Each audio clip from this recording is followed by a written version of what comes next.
Assalamu alaikum. I'm your sister Naomi Saif. And I'm Brother Noah. And today we wanted to talk about, we have some questions. We get questions either in the comments or emails. So we wanted to just make a video to go over the most commonly asked questions in regards to living healthy. So I will ask them.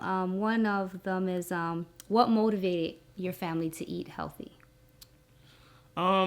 I would say what motivated our family to eat healthy would be just, thinking about the longevity of our family.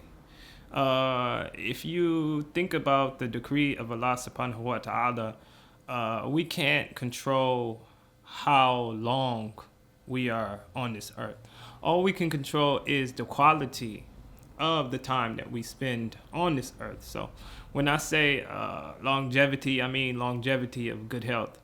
The feeling of being healthy and not being sick and things of that nature. So that's definitely motivation to eat healthy would be just the preservation of the health of the family. And eating healthy would definitely do that for you.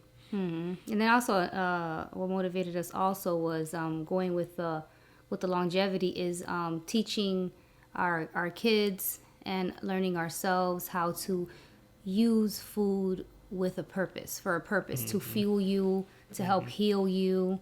If you feel sick, you ask, did I eat something wrong? So another question is, how often do you have to shop for food? So eating healthy, you have to eat fresh food. So Definitely. How often do you have to buy food? I would say you would have to buy food. I buy food every single day. Now, now that may be a bit much, and it may even be scary for a lot of people. However, when you eat a lot of fresh fruits, vegetables, things of that nature, things tend to spoil really quickly. And we have a big family. We're talking about, Five kids. 5 kids, couple adults, so things get eaten really quick. And I like to just keep everything as fresh as possible. It's better for it to sit on the shelf of the grocer because, they constantly replenish their shelves than to sit on our shelf, and it will, become bad or a plethora of things. So I would say that if you are looking for a healthy lifestyle and looking to how often should you shop, I would say every other day or every few days, every 3 days, at the most once every 3 days. With eating healthy, you can't do the once a month thing. Doesn't really work. The once a week thing doesn't even really work because you always want to be constantly in supply of fruits and vegetables. If you're not eating them, juicing them, and try to stay away from anything that's frozen, anything in a can processed. Just get in the habit of cooking and eating fresh on a daily basis. Mm-hmm. And definitely, like when one says shopping, because I used to shop once a month, and back in the day. But when one says every day, every other day, it can sound scary because people think that you're spending $50 a day. No, we're not spending $50 a day. And another good thing, especially if you have kids, is that it helps you to, like you said, replenish. It helps you. The kids, they're going to eat only what you have to offer, so the more that they, and us too, you know what I'm saying? So you go in the fridge and if all there is fruits and vegetables, you're going to be too tired to go to the store and get junk food. So, it just it encourages you. So with going to the store every single day, you may even spend less. Alhamdulillah. Right? You may even spend less because you're paying more attention to what you're eating and the food is getting eaten quicker. Yeah, because they did a study on people who shopped at Costco, Sam's Club, those bulk food places. They did the study on whether or not these people actually were saving money. And at the end of the study, it was concluded that shopping at those places actually caused you to overeat because you have all of this food at your fingertips and you kind of, you feel almost obligated to eat more because it's in these big portions. So that's just a way for them to get you to buy more and to get you to become more consumers. So, okay, then we have just a few more. Where can one begin in eating healthy? That's a good question. I think that everybody's healthy path or healthy diet should be customized based upon their family's needs. Our family, we are we're not necessarily big meat eaters. So with that being said, we eat a lot of grains, a lot of rice, a lot of beans, and we sprinkle meat into our diet sporadically. Now, your family could be more meat heavy, and I wouldn't suggest that anybody consume too much meat because from the beginning of time, meat specifically was used as fuel, for people who were, very active, moving around a lot. They needed meat in order to fuel what they were doing. And even then, they would have to hunt. And hunting is so sporadic, they would even kill anything, on a regular basis, maybe once every week or once every 2 weeks. Even animals like the bear, you look at a bear and it's big and strong and it's ferocious and it kills and it eats. Most of a bear's diet is grass, because even bears don't get to hunt that much. So as modern technology advanced, we have meat at our fingertips, at our disposal, and it causes people to overeat, especially in the meat category. So I would say that you would definitely customize it, but a good general place to start would be to eat more fruits. Just buy oranges, buy more bananas, buy strawberries. We splurge on like candy and snacks and treats for our kids, but if you come home and you have a big thing of strawberries, grapes, apples and oranges, look how the faces of the kids will light up. Even more than if you had fruit snacks and things of that nature. So our treats for kids is we might splurge and buy some organic strawberries. Those things are not cheap, grapes and things of that nature, So definitely up the fruits. Yeah, That's and not to mention, don't get discouraged because our kids did not light up immediately. It took a couple of years. Definitely. So it's like you basically have to starve their craving and for candy, and like you're not gonna get it here. You're not gonna find it here. You may find it at your friend's house and other family members and at school. But eventually they get used to it. Eventually they don't have a choice, and eventually they come around, and then eventually they like it. Yeah. Definitely. So don't get discouraged. That's one thing I would say also to where to begin. Don't get discouraged if and when you fall off. So just two more. One is, what is a pro and a con to eating healthy? A pro of eating healthy would definitely be the way that you feel. Yeah. You feel a lot better. You're more energetic.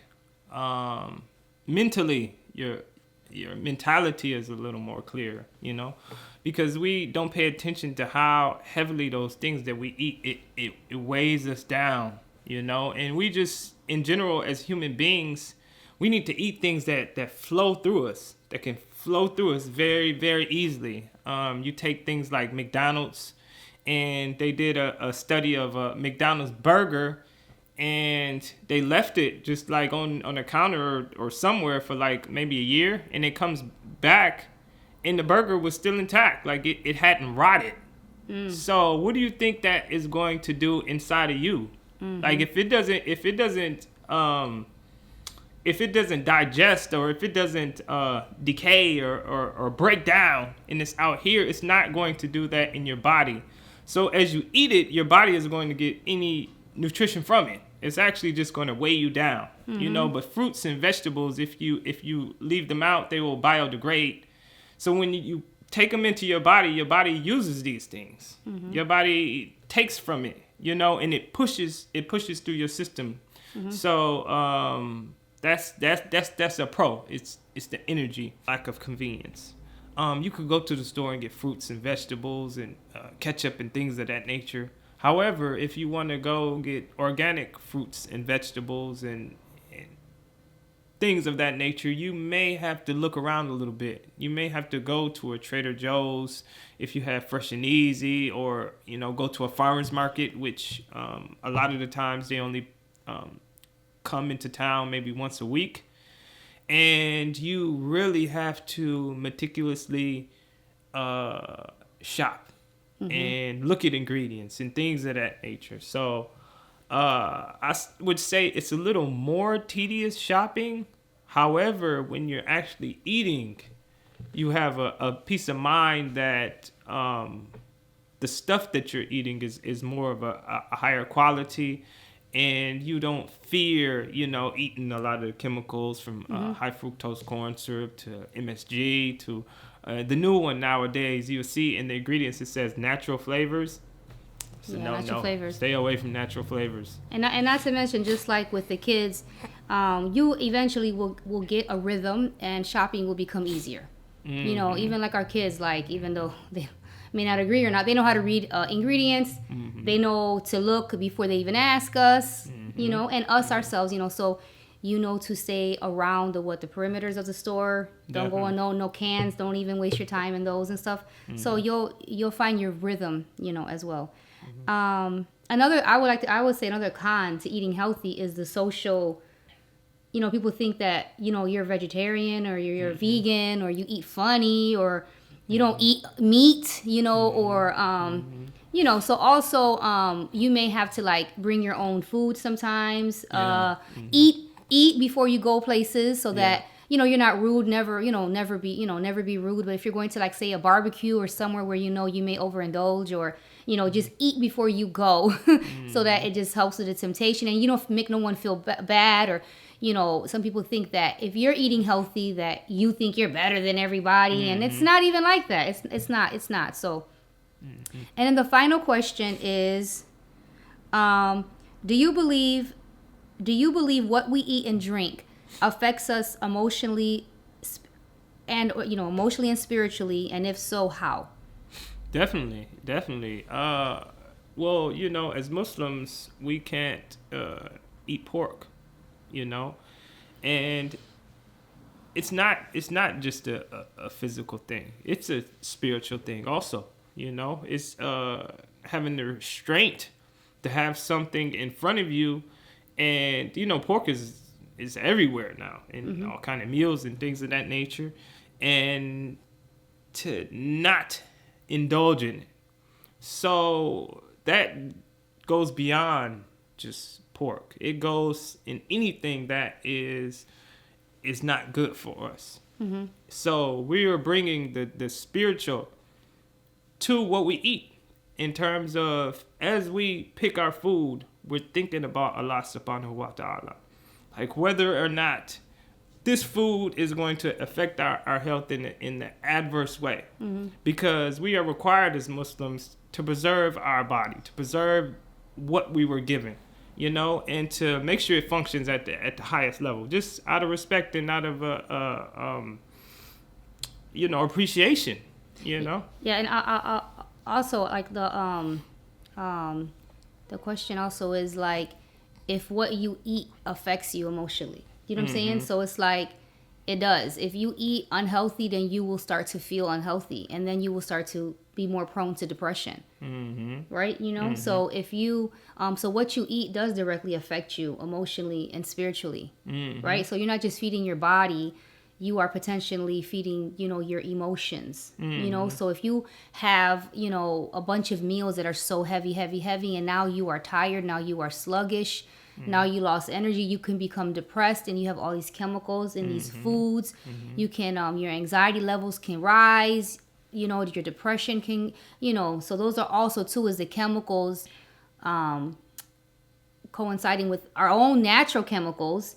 And, kids that are coming out with ADHD and ADDD, and you know, some people with the theories that even children with autism, and you know, may Allah bless our children and protect us, you know, but just all that, you know, women that are pregnant, even men, you know, how all these things, it's not just affecting us, you know, in that moment where we're eating and we are, you know, fulfilling our, you know, feeding our appetite, we're getting rid of our appetite, you know, but it's all, it can also like, affect you in the long run, you know. So if you're not careful, if you're not eating it's like cigarettes, you know. If you smoke cigarettes, then it can affect you 5-10 years, right? If you drink a bunch of pop, it can, you know, if you drink a bunch of high fructose corn syrup and these sugars and all that, it can, diabetes, what do they say, that 3 in 5, 1 in 3 will have diabetes and within the next 15-20 years, you know. So but yeah, that's it for just the most common questions that we get in regards to living healthy. And I'd like to close out by saying, like my husband said, that however you start, you know, just customize it your way. Don't follow no one else's, you know. I would also say start with what you eat the most and just substitute. It's not about denying yourself anything. It's just about trading, you know, trade the butter for coconut oil, trade the you know, just make little things like that, you know. Trade the sugar for the honey. Yeah. You know, because eating honey is sunnah. You know, the Prophet sallallahu alaihi wasallam, he loved honey. You know, and it talks about honey in the Quran.